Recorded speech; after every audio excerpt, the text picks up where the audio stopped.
Bonjour Daniel Westman, vous êtes le président du MEDEF Île-de-France. Le MEDEF est en ce Oui. moment plus que jamais mobilisé et fait entendre sa voix quant aux décisions notamment économiques qui sont et vont être prises pour faire face à cette crise que la France traverse actuellement. Quel est votre état d'esprit en ce début de déconfinement? Bien, c'est un état d'esprit entre guillemets combatif dans le sens où je pense que beaucoup d'entreprises aujourd'hui souhaitent reprendre leur activité. Je crois que la priorité dans cette reprise, c'est à mon sens d'abord la sécurité sanitaire. Mhm. Concrètement, comment accompagnez-vous vos membres au jour le jour localement le MEDEF, son action pendant le confinement et au début du déconfinement, c'est quoi? Alors on a deux types d'actions. On a une action qui est tournée vers les institutionnels, c'est-à-dire la région, la préfecture, la directe et tous les acteurs, notamment du transport. On parlera peut-être tout à l'heure de cette charte qui a été signée. Mhm. Et donc, nous sommes un petit peu l'interface entre tous ces organismes-là et nos adhérents, entre guillemets les branches et les territoires.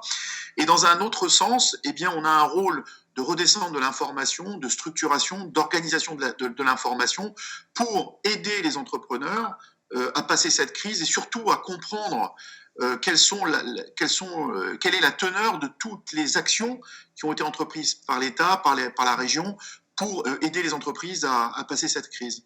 Et il y a des actions d'accompagnement également, comme par exemple des webinaires que vous avez mis en place. Il y en a eu un par exemple le 29 avril avec pour thème les formations à distance. C'était mis en place notamment aussi avec des filles métiers. Tout à fait. L'objectif de ces webinars qui sont hebdomadaires, c'est finalement de donner des grilles de lecture à nos adhérents sur tous les dispositifs mis en place, toutes les questions aussi, d'essayer de répondre aux questions que les adhérents peuvent se poser quant à ces dispositifs. Et vous l'avez vécu comme moi, depuis 2 mois, c'est du quotidien. Donc, il n'est pas forcément très facile pour les entreprises de s'y retrouver dans ce magma d'informations qui tombe tous les jours. Donc, notre objectif au travers des webinars, c'est de structurer des guides de bonne pratique pour aider nos adhérents. Et d'ailleurs, je tiens à vous le dire, nous avons en moyenne à peu près 1000 auditeurs par webinar. Donc, ça prouve que les entreprises sont assez fans de ce genre Tout à fait. de support. On le sait, les secteurs et les activités économiques ne sont pas tous impactés de la même manière par le Covid-19 et c'est d'autant plus vrai en Ile-de-France. Pouvez-vous nous dresser un premier état des lieux de la situation? Bien, écoutez, la situation, elle est extrêmement contrastée. Vous avez des activités qui sont à l'arrêt, des activités qui sont fortement impactées, puis des activités qui se maintiennent. Je dirais que un des axes qui a permis le maintien de certaines activités, ça a été le télétravail, puisque vous savez que la région Île-de-France est la région qui a le plus fait appel au télétravail. Je crois que c'est même un ratio du double du reste de la France, en fait. Hein. Donc, ça nous a permis de préserver une certaine activité. Bien évidemment, beaucoup des salariés ont été mis en chômage partiel du fait de l'arrêt des activités. Et alors je vais vous faire grâce de toutes les activités dont on en parlait régulièrement, comme les restaurants, l'événementiel, Le tourisme. l'hôtellerie, qui a été lourdement touchée. Mais tout ce qui touche aux activités de service, même si l'activité a été fortement ralentie, elle se maintient. Et on voit depuis maintenant 2 semaines beaucoup d'activités, notamment industrielles, redémarrer. Et on espère bien qu'à partir de lundi, ce redémarrage va s'accélérer pour ces industries-là. Ouais, notamment le BTP qui redémarre, je crois, Absolument. de bonne manière, avec une reprise de 30%, hein, je crois. Voilà. Absolument, c'est cela, oui. On a vu que rien que les 2 premières semaines de confinement ont suffi à plonger la France dans la récession avec une chute de 5,8% du PIB au premier trimestre. Que pensez-vous des mesures économiques prises par le gouvernement jusqu'à présent? On peut comparer avec d'autres pays d'Europe et vous, mieux que personne, puisque vous êtes vous-même vice-président d'un groupe implanté en Espagne et en Italie. Alors, je dirais que la France a eu la chance, enfin, nous avons la chance en France d'avoir un dispositif qui a été mis en place par l'État sur le chômage partiel, ce qui a quand même préservé beaucoup beaucoup les salariés. Je vous rappelle que plus de 12 millions de personnes en France sont en chômage partiel, Mhm. c'est-à-dire plus de 50% des actifs du privé. C'est une situation inédite par rapport au reste de l'Europe, puisque dans le reste de l'Europe, même s'il y a eu des dispositifs, ils sont beaucoup moins favorables que ceux qui ont été mis en place en France. Je dirais que cette crise ce dispositif du chômage partiel a permis à beaucoup d'entreprises, pour le moment, je dis bien, de passer à travers cette crise. Je crois que la reprise s'impose maintenant pour beaucoup de secteurs d'activité, car on le sait très bien, l'État ne pourra pas maintenir ce dispositif sur un trop long terme, compte tenu du coût que cela représente pour notre pays. Vous proposiez dans la tribune, par exemple, la mise en place d'un nouveau CICE. Ça, ce serait une piste à développer. La réalité, c'est que nous allons avoir besoin au niveau des entreprises, pour la période de déconfinement, de soutien énorme pour relancer l'économie. Mhm. On le voit déjà, beaucoup pensaient que nous allions au déconfinement redémarrer à 100%. On voit bien que ça va être beaucoup plus long que ça. Et donc, il va falloir que on ait des dispositifs, bien sûr, de la part de l'État, qui vont permettre aux entreprises, et notamment à celles en grande difficulté, de pouvoir véritablement redémarrer, peut-être plus en douceur, mais de façon certaine. Et c'est très très important qu'effectivement, on commence à se tourner vers des actions qui vont aider les entreprises, soit par des allègements de charges sociales, soit par des aides supplémentaires, soit par, à nouveau, comme ça a été le cas pendant le confinement, par des aides, des banques, de la BPI, pour justement favoriser l'investissement et cette reprise. Est-ce que ça passe aussi par des demandes plus controversées, comme celle d'un moratoire, par exemple, sur les dispositifs environnementaux? On sait que le MEDEF a fait cette demande. Oui, ça passe par cela, et notamment pour les petites et moyennes entreprises qui vont en avoir besoin. Donc effectivement, c'est un exemple de différents dispositifs dont on va avoir besoin pour cette reprise. Côté salarié, on a tous en tête les propos de votre président Geoffroy Roux de Bézieux, c'était il y a presque un mois déjà. Est-ce qu'aujourd'hui vous confirmez qu'il faudra donc travailler quand même un peu plus? Je pense que personnellement, la France se positionne dans une situation aujourd'hui inédite.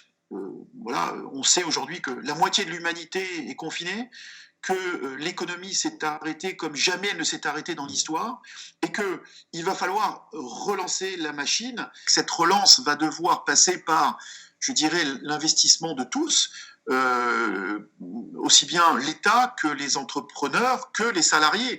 Et donc, il ne me paraît pas totalement illogique que tout le monde se retrousse les manches à cette reprise-là, dans un acte citoyen et économique pour relancer la machine.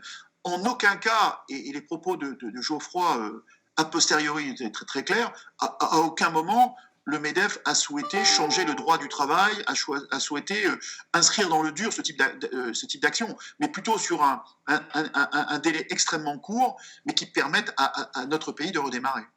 Alors, il y a des actions très concrètes à mettre en place dès maintenant, en ce début de déconfinement. Je pense à la question des transports, vous en parliez tout à l'heure. Elle est très problématique en Île-de-France. Et à ce titre, vous avez signé, vous vous êtes engagé mardi soir avec d'autres acteurs à faire respecter un plan permettant la facilitation de la mise en œuvre des mesures sanitaires. Cela implique, par exemple, des horaires de travail étalés sur la journée. Oui, et c'est une charte qui a été signée par beaucoup d'acteurs, et je m'en réjouis, et nous nous en réjouissons tous, parce que ça n'est pas quelque chose de très fréquent. Donc l'État, les services de l'État se sont engagés, la Directs, la préfecture, la région Île-de-France a été extrêmement présent dans cette signature, ainsi que les organisations